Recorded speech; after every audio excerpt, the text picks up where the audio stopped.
అప్పుల బాధలు వెంటాడుతున్నాయా? అయితే 6 JVR వారి జాతిరత్నాలు ధరించండి. వెల్కమ్ బ్యాక్ టు మనం టీవీ. నేను మీ పవన్ బేస్వాడ. మనతో పాటు అడ్వకేట్ రజనీ గారు ఉన్నారు. మేడంతో మాట్లాడదాం. మేడం నమస్కారం. నమస్తే అండి. శామ్యూయల్ రాజు అనే ఒక పాస్టర్ మహిళలను ఉద్దేశించి ముఖ్యంగా మహిళలు ధరించే మల్లెపూలను ఉద్దేశించి చేసినటువంటి ఒక కామెంట్స్, మహిళలను కించపరుస్తూ చేసినటువంటి కామెంట్స్ ఇప్పుడు మహిళల ఆగ్రహానికి గురిచేస్తున్నాయి. 2 తెలుగు రాష్ట్రాల్లో ఇప్పుడు ఈ కామెంట్స్ అనేవి ట్రెండింగ్లో ఉన్నాయి. కొంత కాంట్రవర్సీ కింద మహిళలందరూ ఆగ్రహం వ్యక్తం చేస్తున్నారు. అయితే చర్చి ఎదురుగా ఒక మల్లెపూల బండి పెడితే చర్చికి వచ్చే వాళ్ళు ఎవరు అంటే క్రైస్తవులు ఎవరు మల్లెపూలు ధరించరు అనే కోణంలో అతను అనుంటే వేరేలా ఉండేది. కానీ మల్లెపూలు ధరించడానికి నీతి లేని వారు కాదు, బజారు మనుషులు కాదు, బజార్లో ఇలా సంబంధాలు పెట్టుకునే వ్యక్తులు కాదు అంటూ ఆయన చేసినటువంటి కొన్ని కామెంట్స్ని ఎలా చూడాలి మేడం? మీకు ఒకసారి ఆ కామెంట్స్ కూడా నేను వినిపించే ప్రయత్నం చేస్తాను. ఆ తర్వాత మీ స్పందన తెలియచేయండి దీనిపైన. మల్లెపూలు అమ్ముకునేవాడు చర్చి ముందు పెట్టాడంట బండి. పాస్టర్ గారు లోపల పోతే చెప్పాడు, ఒక్కడు కూడా కొనడు పోరా అని.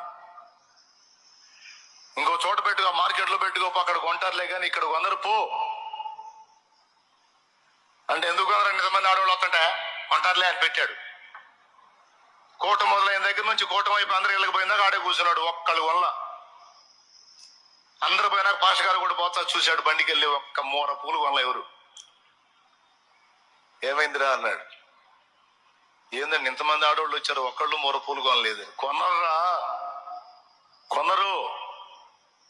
పిచ్చి పిచ్చి వేషాలన్నీ వేసి రోడ్లమిటి బజార్లమిటి తిరగటానికి వారు బజారు సంబంధులు కాదు, వారు పరిశుద్ధాత్మ సంబంధులు.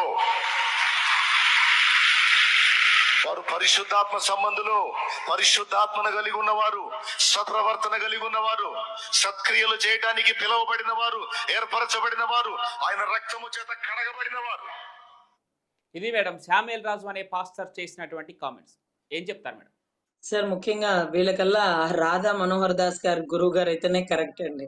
సమాధానం చేత్తో కాదు చెప్పుతో కొట్టినట్టు చెప్తారు కఠినంగా.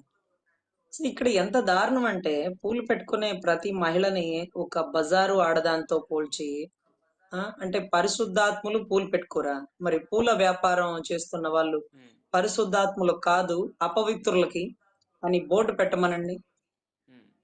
ఈ రోజు నిత్యం ఇప్పుడు వారైనా సరే వారి సమాధుల మీద పూలు జల్లుకుంటారే, మరి సమాధులు బజారులువా? బజార్లో తిరిగే వాళ్ళు చనిపోతున్నప్పుడు అలా చేస్తారా? అంటే తల్లో పెట్టుకోవడానికి ఇబ్బంది గాని చనిపోయినప్పుడు శవాల మీద చల్లుకోవడానికి కూడా క్రిస్టియాలిటీలో వాళ్ళు పూలు వాడతారే. మరి ఏం పాపం ఆయన పేరేంటన్నారు? శామ్యూయల్ రాజు గారు. ఏ రాజు గారు?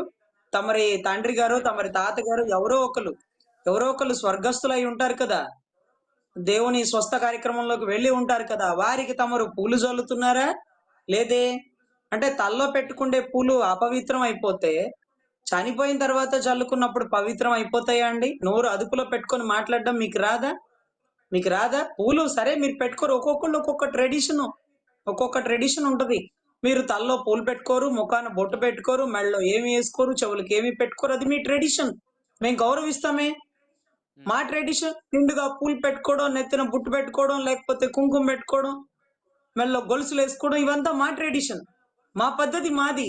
ఇది సెక్యులర్ కంట్రీ, ఎవరికి నచ్చినట్టు వాళ్ళు ఉన్నామని చెప్పాం. కానీ ఒకరు ఇంకొకరిని గనక ఎగతాళి మాటలు మాడితే తాట తీసి ఎండబెడతారు. ఒళ్ళు దగ్గర పెట్టుకోండి. పూలు ఎప్పుడు కోల్పోతామో తెలుసా? మా హిందూ ధర్మంలో పూలు కోల్పోయామంటే పక్కనుండే భర్తను కోల్పోయినట్టు తెలుసా? పూలు పట్టుకున్న వాళ్ళు బజార్లా, పూలు పెట్టుకోలేకపోతే మా ధర్మంలో ఏమంటారు తెలుసా? వితంతువులు అంటారు. వితంతువులకే పూలు తీసేస్తారు. ఆ పూలు పెట్టుకోలేని దౌర్భాగ్యం ఎవరికి ఉంటుందంటే కేవలం వితంతువులకే. భర్త చనిపోయిన వారికే మా ధర్మంలో పూలు పెట్టుకోరు, పూలు తాకరు. అది మా సిద్ధాంతం. ఏం మాట్లాడుతున్నారు అసలు మీరు? అంటే స్వేచ్ఛ ఇవ్వడం ఇంత తప్ప? అంటే మీకు మాట్లాడే భావ ప్రకటన స్వేచ్ఛ ఆర్టికల్ 19 రాజ్యాంగం కల్పించినటువంటి స్వేచ్ఛని మీరు ఇలా వాడుకుంటారా? మీకు కుటుంబంలో అంతకుముందు ఎప్పుడు కూడా ఎక్కడి నుంచి పుట్టింది? ఎక్కడో ఒక మూల హిందూ ధర్మం లేకుండానే మీరు వచ్చేసారా? తర్వాత కదా అందరు కన్వర్ట్ అయిపోయింది. మీ ఇంట్లో చనిపోయిన వారికో, మీ ఇంట్లో వాళ్ళకో, లేకపోతే అసలు మీరు జీసస్ దగ్గర పువ్వేయరా? జీసస్ దగ్గర పువ్వులు పెట్టరా మీరు? జీసస్ అపవిత్రుడా? జీసస్ బజార్లో తిరుగుతాడా? కాదే. పరిశుద్ధాత్ముడే. పరుల కోసం పాటుపడినవాడే నా కోసం ఏడవకండి, మీకోసం మీ బిడ్డల కోసం ఏడవమన్నాడే. మీరు ఎవరి కోసం ఏడుస్తున్నారు? మీకోసం ఏడుచుకుంటున్నారా? లేకపోతే జనాల్ని ఏడిపించడానికి మాట్లాడుతున్నారా? తప్పు కాదు. మీరు అంటున్నారే ఇప్పుడు మీరు ఏదైతే పూలు పెట్టారో ఏడుస్తున్నారు. చాలా చాలా తప్పు సార్. అసలు నిజంగా మల్లెపూలు ఒక శ్మశానం ముందు అమ్ముడు పోవేమో. ఎందుకంటే తల్లోనే ఎక్కువ పెట్టుకుంటారు జల్లడానికి కంటే. అసలు పూలు ఎక్కడ పెట్టుకోరు? అసలు ఎవరు పెట్టుకోరు హిందూ ధర్మంలో అనేది కనీసం మీకు తెలీదా అండి? అట్లాంటిది పూలు పెట్టుకుంటే బజారు ఆడవాళ్ళు అలాంటి బజారు పనులు చెయ్యరు.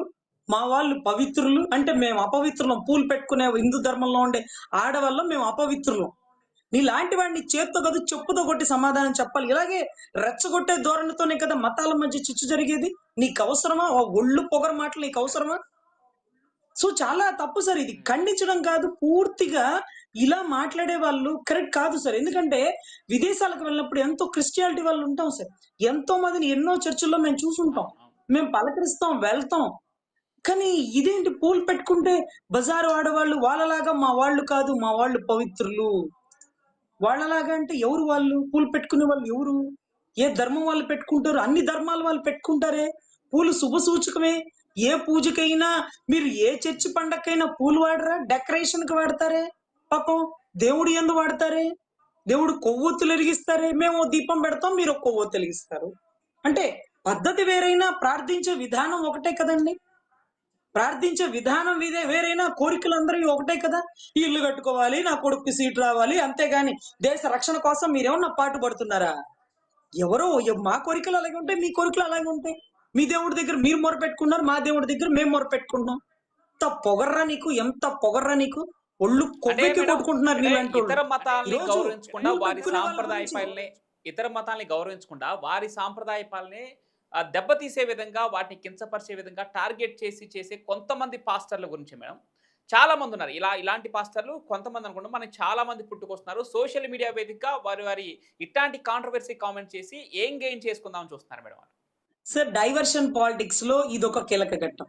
ఒక న్యాయవాదిని అయి ఉండి ఒక అమూల్యమైన కేసుల గురించి డిస్కషన్ చేసి ప్రజల్ని చైతన్యపరచాల్సినటువంటి మేము పూలు పెట్టుకున్నారు అని మాట్లాడేసే వాళ్ళకి మేము సమాధానం చెప్పాల్సి వస్తుంది. ఎందుకంటే అది మా మనసుకు గుచ్చుకుంటుంది. పూలు పెట్టుకోవడం బజారు లక్షణం, అలాగా మా వాళ్ళు పెట్టుకోరు, మా వాళ్ళు పవిత్రులు పరిశుద్ధాత్ములు అంటే మాకు నిజంగా చాలా అసలు మానసికంగా చాలా ఇబ్బంది పడిందామండి. అసలు నిజంగా ఎదురుగా కనపడితే చేత్తో కాదు చెప్పుతో సమాధానం చెప్పుండేవాళ్ళు. ఒళ్ళు దగ్గర పెట్టుకొని మాట్లాడాలి, నోరు అదుపులో పెట్టుకోవాలి. మా ధర్మంలో పూలు పెట్టుకోలేకపోవడం అంటే భర్త లేనివారు వితంతువులు. పూలు పెట్టుకోలేకపోవడం అంటే అదొక కర్మ అని మేము తప్పుగా భావిస్తాం. సో అటువంటి పరిస్థితుల్లో పూలు పెట్టుకోవడం అంటే ముత్తైదువు. కనీసం మేము ఎప్పుడన్నా ఆఫీసులకు వెళ్ళేటప్పుడు, ఎక్కడన్నా కోర్టులకు వెళ్ళేటప్పుడు కూడా గంపెడు పూలు పెట్టుకోలేకపోయినా అది ముత్తైదు పువ్వు కదా అని కళ్ళకద్దుకొని ఒక పువ్వన్నా తలలో పెట్టుకొని వెళ్ళిపోతామండి. సో అట్లా అంత పరమ పవిత్రంగా భావించే పువ్వులని అవి పెట్టుకునే వాళ్ళని అంత ఇదిగా మాట్లాడినాడే. నీ కనుచూపు మేరలో పూలు పెట్టుకునే వాళ్ళని ఎంతో మంది నువ్వు కలుస్తుంటావు. వాళ్ళందరి దగ్గర నువ్వు ఒళ్ళు కొవ్వెక్కి ఇదే మాట అనగలరా ఫాస్టర్ గారు? అందరినీ అనట్లేదు సార్. చాలా మంది ఒక మంచి మెసేజ్ ని ప్రజలకు అందిస్తుంటారు. కానీ ఇలాంటి పాస్టర్ల వల్ల నిజాయితీ గల ఎంతో మంది పాస్టర్లకి చెడ్డ పేరు వస్తుంది. ఇది వారి మతం గురించి వారు ప్రచారం చేసుకుంటారు, వారి బైబిల్ గురించి వారు చెప్పుకుంటారు. కానీ ఈ పూలు పట్టుకునే వాళ్ళ గురించి నీకెందుకు? అది బైబిల్లో రాసుందా? పక్క వాడిని తిట్టమని బైబిల్లో రాసుందా? అరే నా కోసం కాదురా బాబు, నీ కోసం బాధపడని చెప్పినటువంటి ప్రభు శ్లోకాలు, స్తోత్రాలు, వాక్యాలు ఏమైనా ఉంటే చదువుకో. అంతేగాని పూలు పెట్టుకునే వాళ్ళని, రోడ్డు మీద అంగడి పెట్టుకునే వాళ్ళ గురించి నీకెందుకు?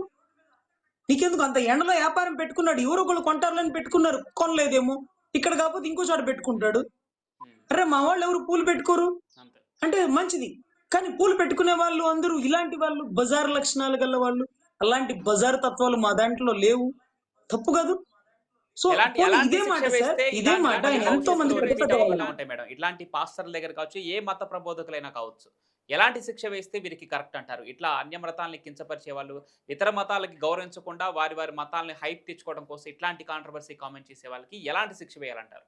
శిక్షలు మన దేశంలో వేయలేమోనండి. ఎందుకంటే అన్ని దేశాలు ముస్లిం కంట్రీ, క్రిస్టియన్ కంట్రీ అంటే మన దేశం సెక్యులర్ కంట్రీ కాబట్టి ప్రతి ఒక్కరికి భావ ప్రకటన స్వేచ్ఛ అంటూ ఆర్టికల్ 19 ఒకటి ఇచ్చింది కాబట్టి, సో మనము ఇక్కడ మతాల మధ్య గొడవలు వద్దు సార్. మీరు అసలు మేము నిత్యం క్రిస్టియన్ స్కూల్స్ లో చదివిస్తాము. ఎక్కడైనా రోడ్డు మీద కనపడితే ఏదో హాఫ్ ఫాదర్ ఇన్ హెవెన్ అంటూ ఒక శ్లోకం చెప్పుకుంటాం. మేము మీ మతాన్ని బానే గౌరవిస్తాం. కానీ మీరు మా మతాలని అవహేళన చేయడం, మా హిందూ విగ్రహాలని తప్పుగా మాట్లాడడం, హిందూ ధర్మాన్ని అవహేళన చేయడం ఇదంతా ఎంతవరకు కరెక్ట్?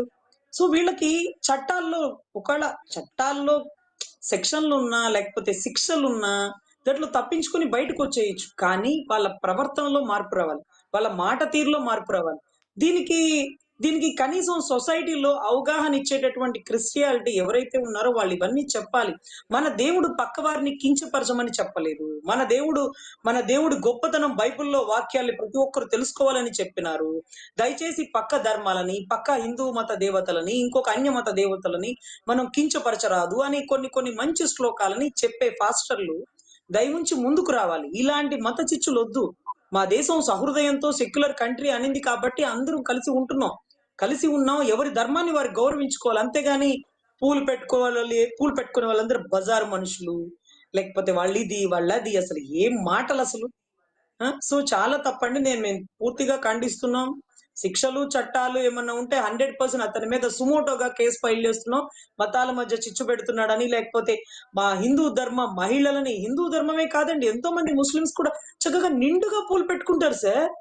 అర్రె! వాళ్ళ పెళ్ళిళ్ళలో ఎన్ని మూరలు పూలుంటాయో వాళ్ళ తలల్లో మేము చూస్తుంటాం గదా! ఆ క్రిస్టియాలిటీ వాళ్ళ చర్చుల్లో కూడా చాలా పెళ్ళిళ్ళలో పూలు పెట్టుకుంటారు సార్. పూలు పెట్టుకునే వాళ్ళందరూ ఇదే అంటే ఆయన ఒక్కొక్క పెళ్ళిళ్ళు చేయడానికెళ్తుంటారు కదా!